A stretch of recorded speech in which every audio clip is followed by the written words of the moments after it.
So Biot-Savart's law. So what does Biot-Savart's law say? Okay. So now once we know electric field intensity exists, that is a force or a strength of field exists at every point across or around the conductor. Now as an electromagnetic engineer, okay, or in quest of becoming an electrical engineer, it is necessary for us to understand how to calculate magnetic field intensity at a point around the conductor, at any point around the conductor. So this magnetic field intensity around the conductor is given by Biot-Savart's law. So what is the account of Biot-Savart's law? Biot-Savart's law is accountable to calculate magnetic field intensity at any point outside or around the conductor. Okay. So for that, you can see the figure on whiteboard. For that, we are going to consider a current carrying conductor. Okay. A current not a straight conductor, not necessarily a straight conductor. Okay. Some current carrying conductor of some shape. Okay. Some shape. Carrying current capital I. Then I am considering a small portion of that conductor, that is dl vector, small length dl.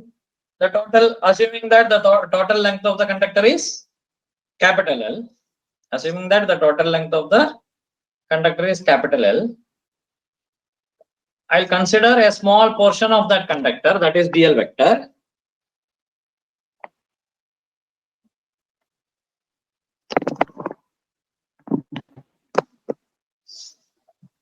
Okay. So the current flowing through that small element dl vector will be ideal vector. Just a representation. Okay. Just a representation. The current flowing through that will be ideal vector.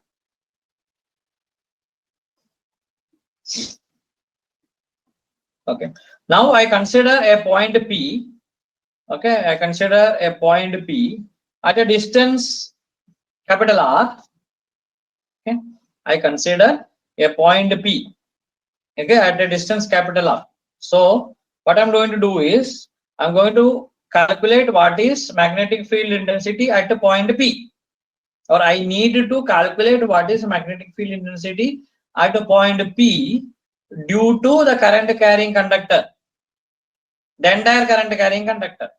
For that, usually I consider a small portion, then I integrate it, right? So I'm considering a small portion dl vector. So current inside that small portion is ideal vector. And the point P where I need to calculate magnetic field intensity is at a distance capital R. So at P, I will have dH vector.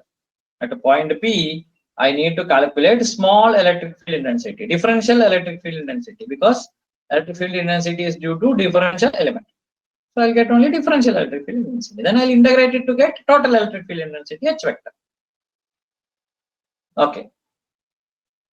So keeping this figure in your mind, Biot-Savart's law can be stated as, be very vigilant, listen carefully. Keeping this figure in your mind, Biot-Savart's law can be stated as, at any point P, the magnitude of magnetic field intensity produced by the differential element is proportional to the product of the current, magnitude of differential length, and sine of angle between the element and line connecting the element to the point P, also inversely proportional to the square of distance between the elemental length and P. I'll repeat. Listen carefully, I'll repeat. Biot-Savart's law states that at any point P, okay, look at this diagram. At any point P, the magnitude of magnetic field intensity produced by a differential element, that is dl vector, is proportional to product of current. Okay, so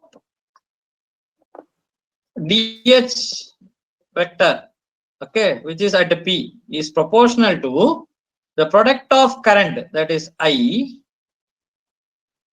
magnitude of differential length, not vector, only magnitude. So magnitude of differential length dl and sine of angle between the line joining the differential length and point. Okay, so in the figure you see that is theta. Angle is theta. So sine of angle, that is sine theta. Sine theta. Okay, and inversely proportional to square of distance. Square of distance from the line segment to the point. Statements look very lengthy, but mathematically it's very easy to write. Okay, so the differential magnetic field intensity at the point P is proportional to current into length into sine of angle between the path joining the element and point, and inversely proportional to square of distance between the point and the differential element. Okay, excellent, understood. Okay, so this is as per the definition, this is magnitude, right? Magnitude of field intensity at a point P due to differential current element, right? Sine theta divided by dl, capital L. Okay, it follows dl sine theta divided by r square. Okay, now this k, this proportionality constant k, is given by 1 by 4 pi. We'll not go into details of that, why it is 1 by 4 pi. Okay, so it's something related to angle of steroid and all that. So we'll not go deep into that. So just k equal to 1 by 4 pi, you have to remember. Okay, so this magnitude of dh vector is now I dl sine theta divided by, because k is 1 by 4 pi, so divided by 4 pi r square. So this is Biot-Savart's law. Okay, so magnitude of dh vector is equal to I dl sine theta by 4 pi r square. Analogously, this can be compared to Coulomb's law in electric field. Okay, but there you have two charges, q1, q2, divided by 4 pi r square, right? But q1, q2 you have. Okay, so but here you have only one charge, dl. So you have that dl sine theta term extra here, but it is little bit similar or analogous to, okay, Coulomb's force law. Okay, basically Coulomb's force law. So I dl sine theta by 4 pi r square. So this is the magnitude of dh vector. But as an electromagnetic engineer, I will not be happy with something notated only in magnitude, because I will be always worrying what is the direction, because I am always analyzing the system in 3D. So I need vector representation in 3 dimensions. So next I would like to represent a dh vector, okay, not a dh vector magnitude. Okay, so let us see what is the vector representation. So how to write vector representation? Okay, see, I got dh magnitude as dh vector magnitude as I dl sine theta by 4 pi r square.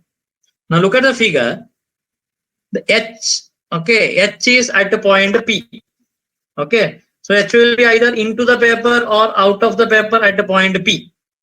Okay, but what is the direction vector which is joining the line from dl vector to point P? I have taken it as r, the direction as r. In the figure it is r vector, right? So that direction from dl, okay, from the differential element dl to the point P, I can consider that direction as ar cap, because unit vector of capital R vector is denoted as ar cap. So let me consider that direction as ar cap. Then I can write dl vector cross ar cap. Okay, dl vector cross ar cap as magnitude of dl vector, magnitude of ar cap, right? Sin theta. Agree? Remembering cross product, rule of cross product. Magnitude of first, magnitude of second, sin theta, sine of angle between them. So this is true. Sine of angle between dl and that path is theta. So sin theta. Dl vector r. What is the magnitude of ar cap? 1, because its unity vector is 1. So I end up with this as dl vector magnitude sin theta. Okay, dl vector magnitude sin theta. Hope it's very clear. Now this dl vector magnitude can be written as dl also.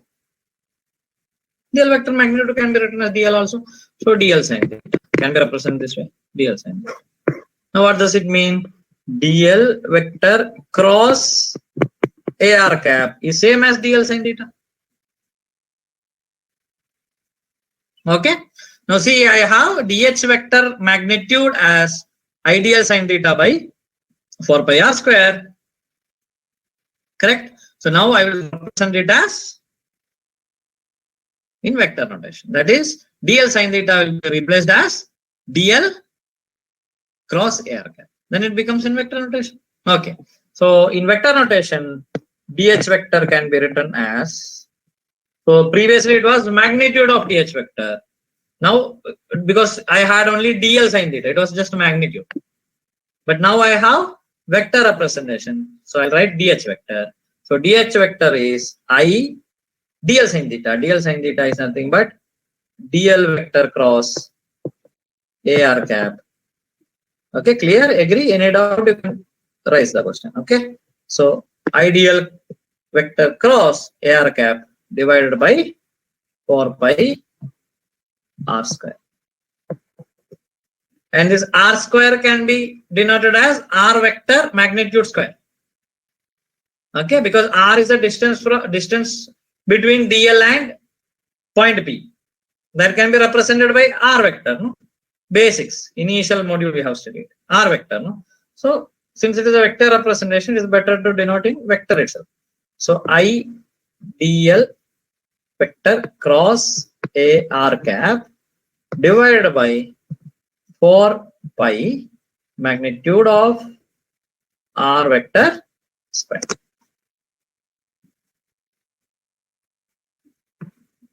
Okay, magnitude of r vector square. So this is my dh vector. Okay, not over, wait. But you know, what is ar cap? What is ar cap? Ar cap is, yeah, vector, that is r vector divided by magnitude of that vector. So r vector divided by magnitude of r vector I can write, right? Ar cap. Okay, so this is one equation, you can put it in the box. So dh vector is equal to ideal vector cross ar cap divided by 4 pi r vector square. This is one equation, you can put that in a box. Okay, means it's important equation. Mark it, you can mark it. Okay, now for ar cap I will substitute. For ar cap, or ar cap is unit vector, unit direction vector, which is defined as r vector divided by magnitude of r vector. So you please substitute this in that equation. What happens? Your dh can be rewritten, right? It can be rewritten as ideal vector cross. So ar cap, you will substitute this. So it becomes r vector divided by 4 pi r vector magnitude square I have already there. So now this becomes r vector cube, right? Magnitude cube. Or just r cube. Okay, you can represent it as r cube also. Okay. So dH, okay, so this is another equation. Another equation.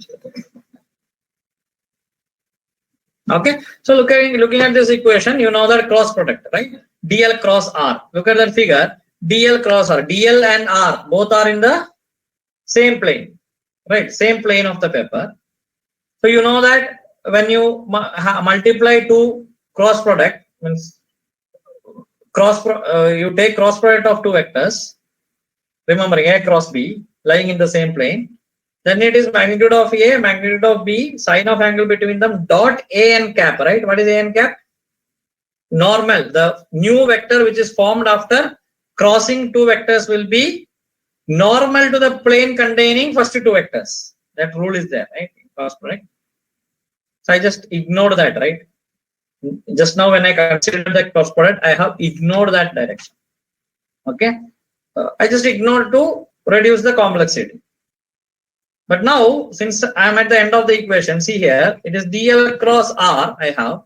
The direction of this vector will be in the direction of dl cross r vector, right? So dl cross r vector, dl and r is in same plane. So dl cross r vector should be perpendicular to the plane of the paper now. Okay, this is Biot-Savart's law. Okay, for that particular differential element. Okay.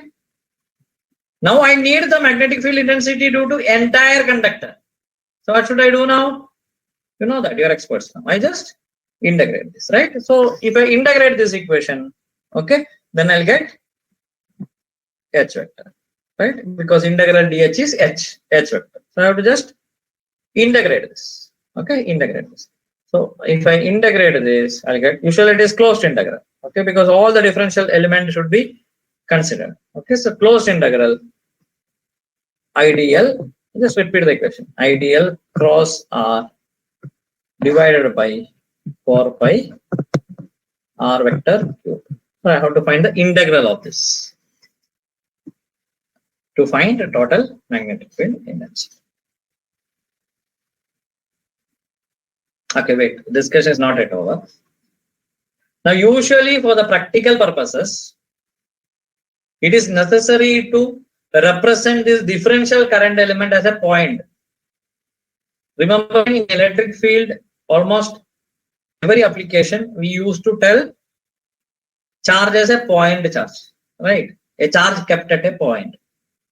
Similarly, in most of the applications in magnetic field, it is necessary to represent Biot-Savart's law in terms of points, in the sense the dl vector, no, that charge element dl vector will be assumed to be kept at a point, and you will calculate what is magnetic field intensity at another point P.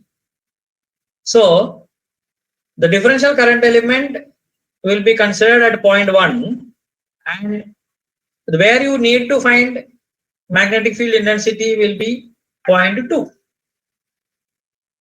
Okay, 2 points. If you are considering a charged element and a point, I am going to now consider 2 points, where first point is charge element and second point is where I need to find magnetic field intensity. Okay, so for practical purposes, it is necessary to write Biot-Savart's law, okay, in terms of 2 points. Okay, it's not difficult, it's very easy. You have to just consider dl as a point. Okay, means point 1 and other one point 2. So you will have AR12 cap, you will have R12 vector. Okay, that will be the only difference. Okay, so for that you please draw this figure.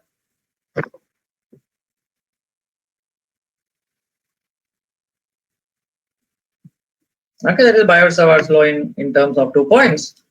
So this is the figure representing that.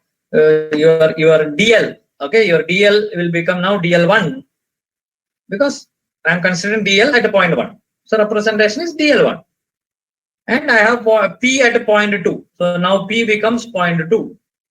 Okay, so the direction vector will be R12 vector. Okay, the vector will be R12 vector, and the direction vector will be AR12 cap. Okay, so my DH, this is vector representation. Okay, it's bold. So DH2 vector is I1 DL1 vector AR12 cap vector by R12 square. This is what you will get. I hope it's understood, right? So at the point P, magnetic field intensity is DH2. Instead of representing, it's just a representation, right? So at point P it will be DH2. Current flowing will be I1 because current is flowing through point 1. So I is represented as I1, DL is represented as DL1, and line is joining point 1 and 2, so it is R12. Okay, that is 2 minus 1, head minus tail. So R12 divided by 4 by R12 square. Okay, now this is for a small current element. Now for the entire current element, it will be H2 vector, correct? For the entire current element, this will be H2 vector. So H2 vector will be closed integral I1 DL1 vector cross AR12 vector divided by 4 pi R12. We can represent R12 as R12 vector magnitude square also. Okay, but R12 square is also same. So this is what I get. H2 is closed integral I1 DL1 cross R12 divided by 4 pi R12 square. Okay, so this is integral form of Biot-Savart's law. Okay, integral form of Biot-Savart's law. Okay, so Ampere circuital law is like Gauss's law in electric field, in the sense we started with Coulomb's law in electric field. Remember, same way we started with Biot-Savart's law in magnetic field, and we have seen that both are analogous, right? We had a short discussion on that. Now similarly, in electric field, Gauss's law helped us in solving many practical derivations or problems easier when compared to applying the concept of field intensity, general approach, or Coulomb's law. Similarly, in magnetic field, Ampere's circuital law will help us in solving complex problems. It will help us in a much better way than Biot-Savart's law help us. Okay, so this is how to remember. So you by a distance, Ampere circuital law is analogous to Gauss's law. Okay, by a distance. In the sense, they are not exactly same. Okay, but meaningfully they are same. Okay, let us see the statement of Ampere circuital law, then it will be more clear to you. Okay, so what does Ampere say is, okay, this is not Ampere's law, it is Ampere's circuital law. Both are different. Ampere's law is also known as Ampere's force law. That is different. Okay, so this is Ampere's circuital law. Remember that. Okay, so the statement is Ampere's circuital law states that line integral of magnetic field intensity about any closed path is equal to current enclosed by the path. Let me repeat. Okay, the statement is the line integral of magnetic field intensity over any closed path is equal to current enclosed by the path. What is line integral of magnetic field intensity means? Okay, it is integral of H dot dl, right? Usually closed integral H dot dl. So closed integral H dot dl is equal to current. That is Ampere's circuital law. That's it. Okay. So mathematically, Ampere's circuital law can be written as closed integral H dot dl is equal to I. Very simple.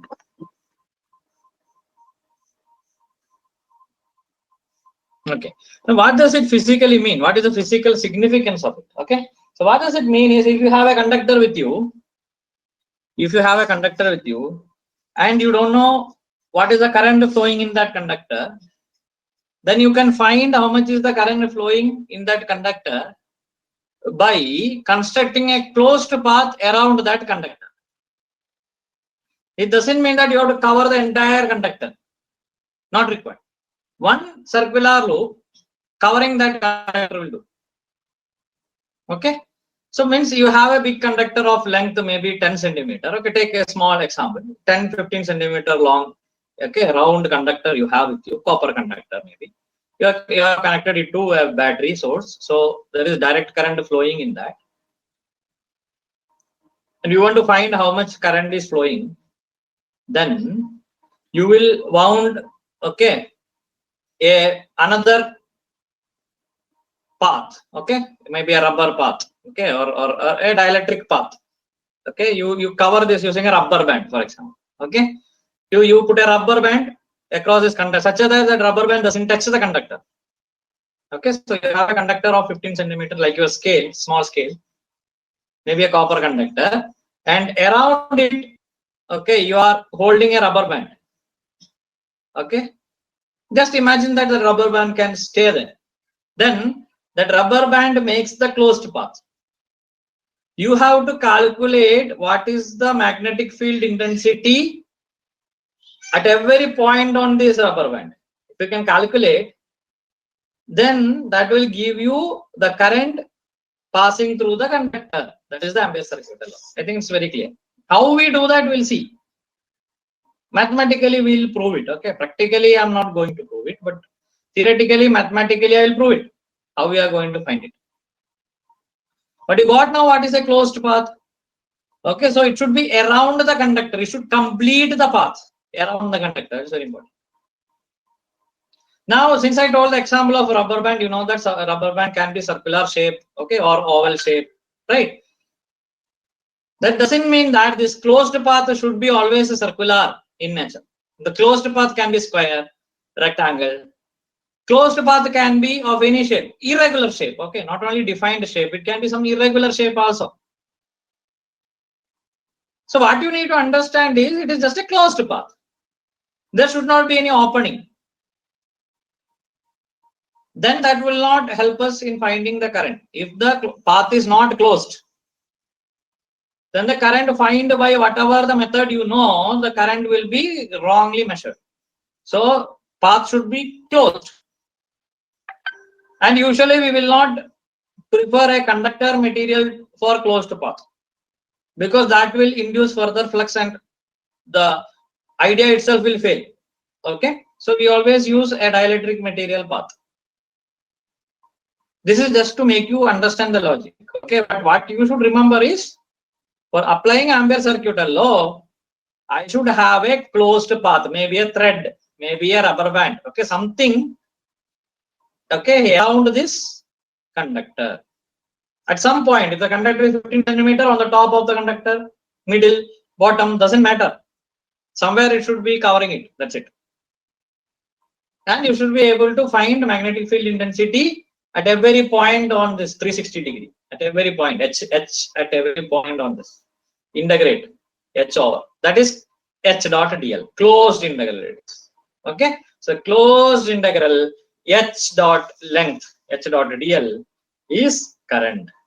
Hope it's very clear. Now we have to prove this. There is no meaning, right, going on telling hypothetically. So we have to prove this. So for proving that, take this diagram, okay, which is there on your whiteboard. I have kept a conductor, straight conductor carrying current along Z axis. Okay, along Z axis. And I have a closed path. Okay, I have a closed path. The radius of the closed path is R. You can consider rho also. Okay, I told you many times that rho and R, okay, is interdependently used. Okay, so you can write sometimes R, sometimes rho. Basically, it is rho, but I got a diagram with R, so I'm using it. Okay, doesn't matter. So R is the radius of the closed path. So at the point P, I needed to find magnetic field intensity. That is the idea. So point P will be at a distance radius from the origin, right? Because R is the radius of the circular path. I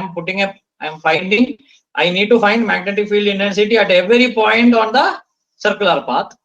So initially, let me consider a point P on y-axis, which is at distance r from the center of the circular path. Okay. So next, consider dl. So when you are going on considering dl at every point on the circular path, this dl will appear tangential to the path. Is it not? dl will appear tangential to the path. So the direction of h should be taken as tangential to the path. I hope that is clear, right? So in the sense, circular path is like this, right? So when I consider dl here, this dl is like tangent to this. Is it not? I'll consider dl here. This dl will be like tangential to this path. Getting what I'm trying to say? It looks like a small tangent drawn at that path because it's a circular path. No? When I consider dl, okay, dl should be a straight line. No? H vector will be varying at every point, okay, which is equal to the direction of circumference of the cylinder. So I take H vector varying in a phi cap direction. I think it's very clear. This I will be using throughout Ampere circuit law applications, numericals. Okay, everywhere the direction of H will be taken as a phi cap, considering that it is a cylindrical coordinate system. Is it okay? Is that okay? Yeah. So what does it mean now? I can write H as, okay, dl, okay, and H. So what I need to prove that H dot dl equal to I should be able to substitute here what is H, what is dl, and I should be able to find what is I. Or I need to take RHS I and prove that it is equal to closed integral H dot dl. Either way I have to do, that is the proof. So let me try to evaluate LHS and prove that it is equal to I. That will be better. So as I told you now, H I can write it as only phi component, right? H will exist only in phi direction, a phi cap direction. So H is written as H phi a phi cap. This is very clear now. So throughout Ampere circuit law, this is how we represent. Okay, H will be always tangential to the circular loop, and that direction is nothing but phi in cylindrical coordinate system. So H circular loop. So H phi at every instant and R, which is the radius of the circular loop, both will be constant. So I take it outside. So I have H phi R, okay, closed integral d phi. So d phi will vary from one point to around the circular loop to the same point, means 360 degree. So phi will vary 0 to 2 pi. Okay. So I'll apply the limits now. So this becomes H phi R integral from 0 to 2 pi d phi. So integral d phi is just phi, correct? Just phi from the limit 0 to 2 pi. So if I substitute limit, I'll end up with 2 pi H phi R. This is not. So on the right hand side, I have I. So I get I equal to 2 pi H phi R. Is that clear? Okay, so let me write that. So I becomes 2 pi H phi R. But what is my intention? Okay, to prove that. Okay, I'll not go and continuing this. What is my intention? My intention is to prove that H dot dl is equal to I. Is it not? Yes or no? Yeah. So this H phi. Okay, what is this H phi? Can you tell me? Magnetic field intensity at some point due to that conductor which is kept along Z axis. See not? Kept along Z axis. Now from Biot-Savart's law, we know what is the equation for magnetic field intensity. Correct? Magnetic field intensity kept along Z axis. What is it? Anyone? What is magnetic field intensity at a point? Okay, at some distance. Rho we took there. Okay, it is R here. So at a distance R, what is the magnetic field intensity due to infinite conductor or due to a conductor kept along z axis, long axis. I hope it is clear, right? To prove what we have taken a conductor which is kept along z axis, and we have taken a circular loop, and we have taken a point P on that circular loop. Okay. Now that particular value is h5 now. Okay, you forget about the direction. Don't worry about the direction. Okay, it is h5 component now. So what will be this h5 component at a point due to magnetic field intensity due to a straight conductor? Using Biot-Savart's law, we have derived this. Remembering h vector is I divided by 2 pi rho, a rho cap or something like this, right? Some direction, a phi cap, sorry, a phi cap, right? I by 2 pi rho a phi cap. So what does this mean? This is h phi a phi cap. So what is h phi? I by 2 pi rho. In this case, it is I by 2 pi r. So please substitute here. So this becomes I is equal to I divided by 2 pi r. Okay, here it is r. Because there we have taken the distance rho. That's why in the experiment we got rho. Now the distance is r. Okay, from between the conductor and point, the distance is r. So this is I by 2 pi r into r. Is it clear? Okay, now see. This r cancels, this 2 pi cancels. What I get? I equal to. So Ampere circuit law is proved. So what I understood? Closed integral h dot dl is equal to I.